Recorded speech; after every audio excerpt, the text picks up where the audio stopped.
Anyone who is a fan of both Percy Jackson and Harry Potter notes the strong similarities between the main characters.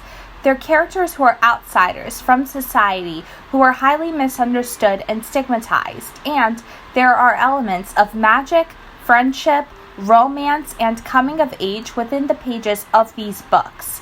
Today, I'll be examining the characters from Percy Jackson and the Olympians, and I'll take a guess at which Hogwarts house they'd be sorted into if they went to Hogwarts. And I will be including characters from Heroes of Olympus and the Trials of Apollo, but not the Kane Chronicles or Magnus Chase and the Gods of Asgard, because I haven't read those yet. So, without further ado, let's get into sorting the characters of Percy Jackson and the Olympians into the Hogwarts School of Witchcraft and Wizardry houses. Number 1. Percy Jackson. Percy, as we all know, has the fatal flaw of personal loyalty. He goes out of his way to rescue everyone from humans to his friends to even sometimes monsters, because he feels this intense personal loyalty towards any living being, especially Annabeth Chase, much to Athena's chagrin.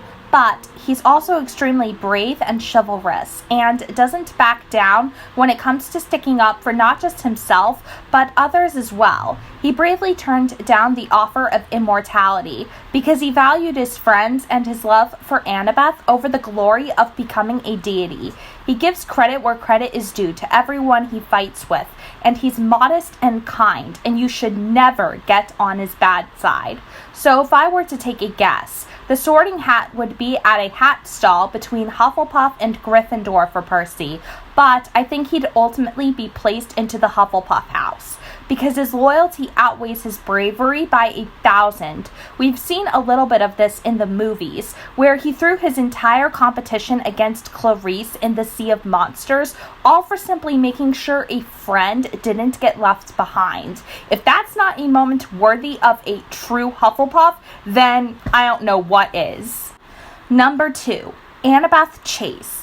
Annabeth is by far the most intelligent character in the series, and she uses her wits and cleverness to get herself out of the worst of situations, such as her confrontation with her biggest fear, Arachne, in the Mark of Athena. She's level-headed and bright, but her biggest flaw is that, like her Harry Potter counterpart, Hermione Granger, Stop. You're going to take someone's eye out. Besides, you're saying it wrong. It's Leviosa, not Leviosa. You do it then if you're so clever. Go on. Wingardium Leviosa.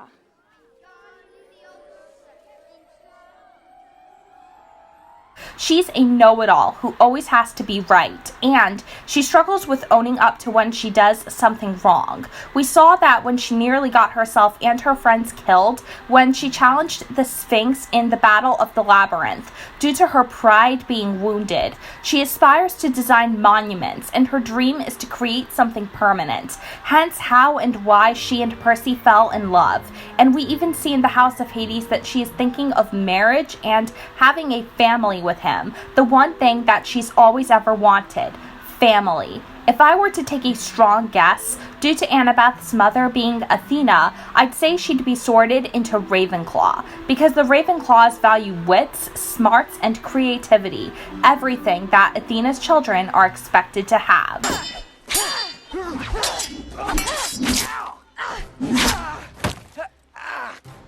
Stand up and fight. Hero. Number 3. Thralia Grace. And yes, I'm finally pronouncing her name correctly. For years I went off how the movies pronounced her name, which was dead wrong. It was supposed to be pronounced with not the American phonetics, but the Greek phonetics.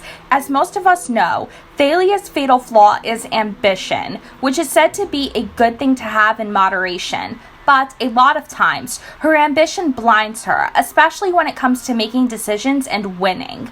We saw it when she and Percy captained for Capture the Flag, and how angry she got at him for throwing the game to the Hunters of Artemis. So if I were to take a guess, I'd say Thalia would be sorted into the Slytherin house, not because she's evil or dark, but because of her ambition, and ambition isn't always such a bad thing.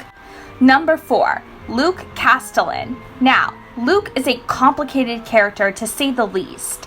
When you look at him and all the things he's done, you'd think he's just an awful person, but I don't think that is the case at all. He was a good guy with a scarred heart, whom awful things have happened to, and he allowed for a long time his bitterness and his ambition to blind him from what was true. We saw this with characters like Percy Weasley in Harry Potter, whom I recently did a video on. I honestly think with Luke, the Sorting Hat would be at a hat stall between the Slytherin and Gryffindor houses, but would more than likely sort Luke into the Slytherin house, because even when he was taking his dying breath after he committed suicide to stop Kronos, Luke told Annabeth he wasn't going to go for Elysium. He was going to go for rebirth 3 times and make it to the Isles of the Blessed, which is one of the biggest achievements for any ancient Greek hero. He was ambitious even as he died, a trait worthy of someone in Slytherin. Not to mention, he was extremely cunning due to his dad being Hermes, and all of his siblings in his cabin are the type who will more than likely pick your pockets. Number 5, Grover Underwood. Grover, like Percy, has the fatal flaw of personal loyalty.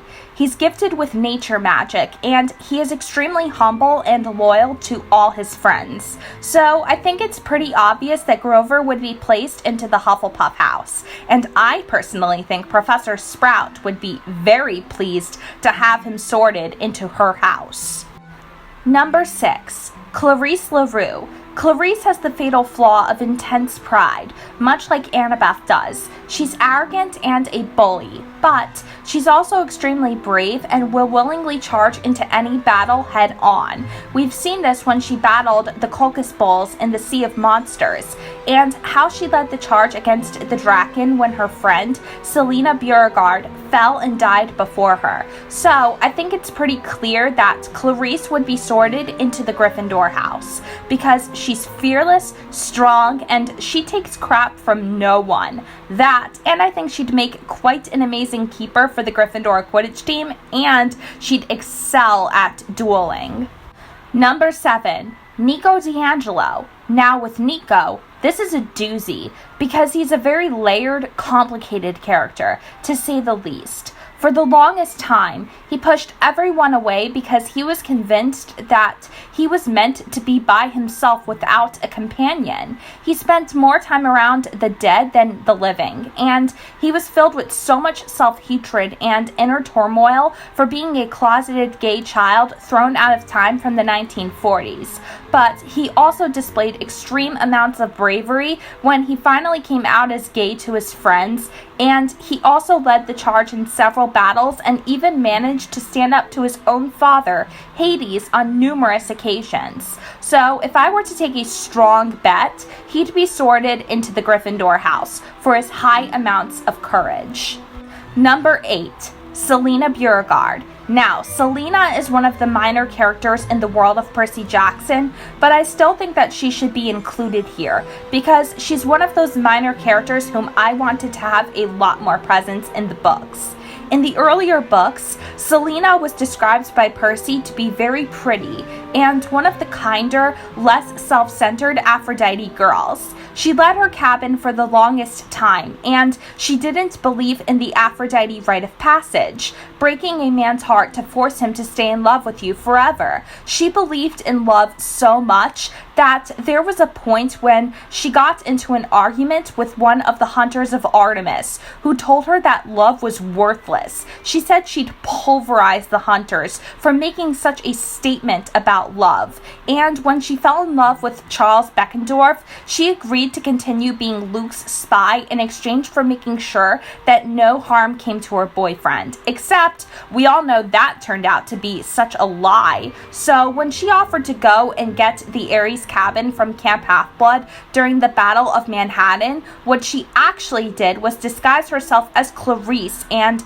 led the charge against the Draken, which led to her sacrifice and death, her final words being that she could see Beckendorf again. So if I were to sort her anywhere, I'd say that she belongs in the Gryffindor house, because she's shown us all that it takes great courage to fight for those you truly love, even if it means making the hard choices. Number 9, Charles Beckendorf, again. This is one of my favorite minor characters whom I wish got more spotlight and attention.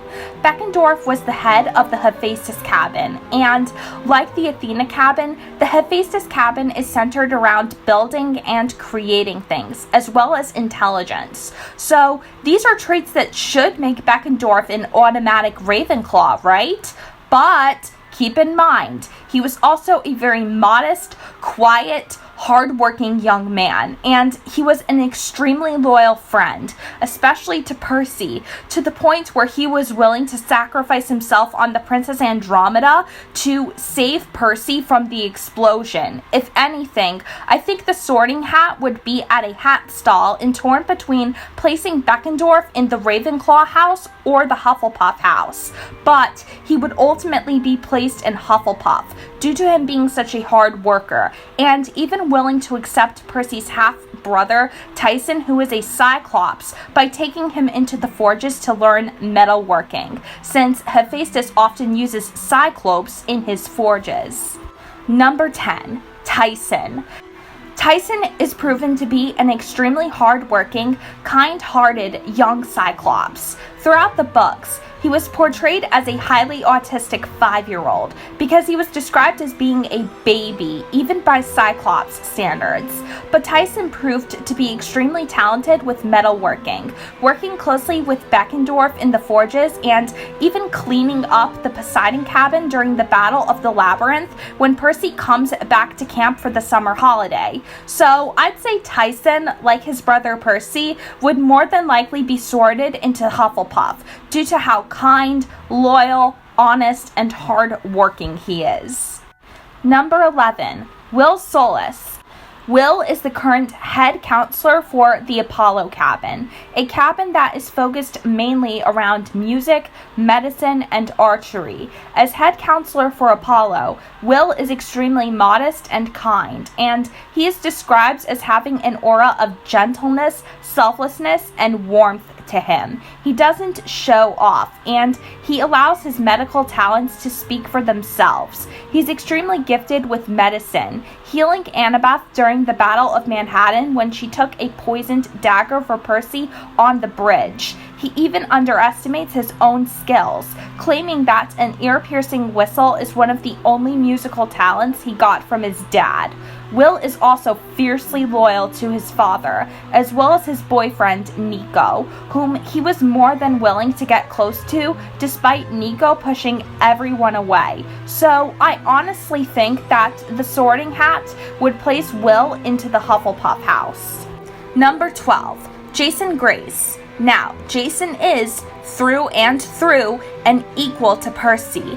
They both were shown to think the exact same way in battle. They both had similar leadership styles. In fact, they were so similar, they nearly killed each other when they were possessed by the Eidolons. Jason had a bravery that made him truly one of a kind, and he was the type who stood up for everyone and was willing to give everyone a fair chance, including Nico and Hazel, when everyone else wouldn't. He had a strong sense of leadership and even joined the worst cohort, determined to make it so that it was respected once more, something that took many aback when he joined the Legion. So I think, like with his BFF and bro Percy, the Sorting Hat would be at a hat stall, and with Jason, it would be torn between placing him in Hufflepuff or Gryffindor. But I think Jason's bravery and chivalry and his intense hero complex makes him a true Gryffindor at heart. So that's more than likely where he'd be sorted. Number 13, Leo Valdez. Leo, being a son of Hephaestus, has a natural way with machines. He can speak Morse code and fluent Spanish, and he understands the language of machines better than most, and has probably as much wit as Annabeth.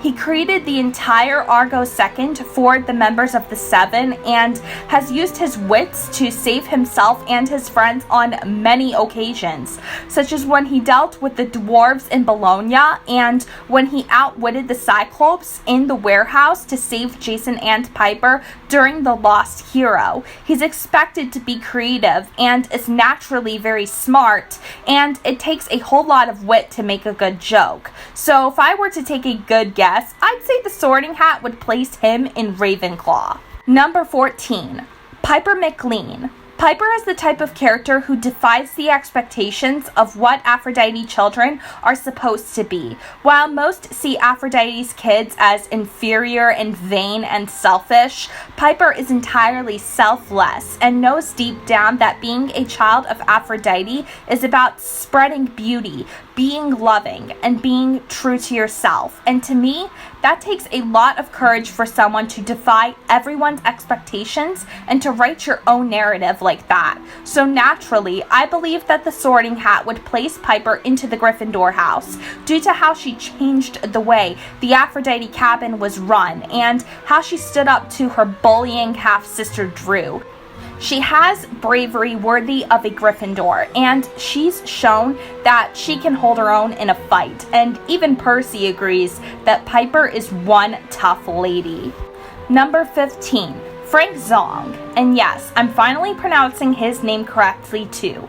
Now, Frank is the Neville Longbottom of the Percy Jackson universe. He started off as an insecure, shy, bumbling, clumsy boy whom everyone considered to be one of the 5th cohort's biggest losers. But he grew to become one of the most dynamic characters in the series, using his shape-shifting ability to turn into anything and everything, and eventually receiving the blessing of Mars in Venice. His growth, courage, and surge of confidence led into him being promoted from Centurion to Praetor, taking the mantle from Jason Grace. So I think it's pretty obvious that Frank would be placed into the Gryffindor house due to how much he proved to grow and strengthen over time into a confident, brave leader, no longer allowing his fate to be tied to a piece of firewood. Number 16, Hazel Levesque.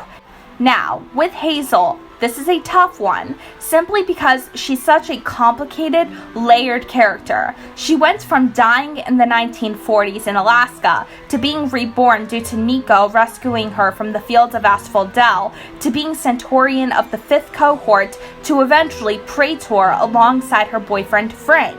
But throughout the Heroes of Olympus, she learned of her gift for manipulating the mist from Hecate to a point where she could control the labyrinth itself. She's also shown to have a level of wisdom and a maturity that belies her years. So I think if she were to get sorted into any Hogwarts house, I think that the Sorting Hat would place her in Ravenclaw, given how good she is at magic.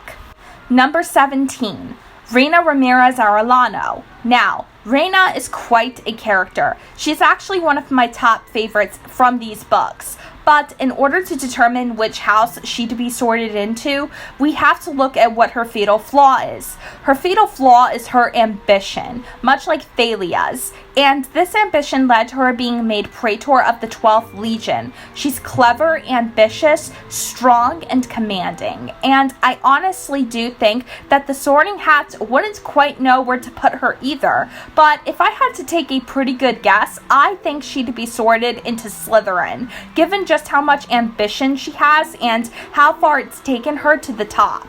Number 18, Rachel Elizabeth Dare. Now, Rachel is one of those characters where I'm 100% certain where she'd fit. She's artsy, creative, witty, and has this wisdom that belies her age, given that she is the Oracle of Delphi. So, can you guess where she'd be sorted? More than likely, she'd be sorted into the Ravenclaw house, given how many times she's used her wits and how she led Annabeth and Percy through the labyrinth, due to her having clear sight through the mist. Number 19, Octavian. One word, Slytherin. Nothing further. Next. Number 20, Meg McCoffrey. Now, Meg McCoffrey is quite a complex character, to say the least. She grew up with Nero for a foster dad in the imperial household, while also being a daughter of Demeter, the goddess of plants, nutrients, and the harvest. And for a child of Demeter, Meg is quite powerful, able to summon Karpos and making plants bloom intensely, even managing to teleport away using dandelions. She has intense loyalty for her pet Karpos, peaches, plant life, dryads, and other nature spirits, as well as Apollo, whom she served as a master to for some time. I think because Meg is so loyal and kind to plants and nature, and she is naturally gifted with herbology, I'd say the Sorting Hat would place her into the Hufflepuff house, and that's especially since she freed all the foster children from the imperial household, and she took them back with her to her original home in California. And finally, at number 21, Apollo, or Lester Papadopoulos. Now, this is a really tough one, because out of all the characters who changed within the pages of the books, Apollo is the one who changed the most. Starting out as a vain, self-serving god who cared for very few people, Apollo got a lesson in humanity when he was made the speckly, flabby Lester Papadopoulos, and that was especially after witnessing the death of his half-brother, Jason Grace, who died at the hands of Caligula. Even after he was made a god, Apollo remembered what it meant to be human, and he grew into a much kinder god. But he also has a strong intelligence that goes beyond archery and the sun. He's the god of prophecy and healing, and he rules over the Oracle of Delphi. Because of this, I honestly think he'd be sorted into the Ravenclaw house, because of just how much he learned throughout his time as a human, and how much he grew to value these lessons and realizing what truly matters, and this in turn made him wiser. But I'd like to know what you all think. Do you think that I did a good job at accurately sorting the Percy Jackson characters into their Hogwarts houses? You can let me know down below in the comments. Also, be sure to check out the description box where I will be linking links to all my social media, including my public Instagram. God bless, happy viewing, and have a nice day.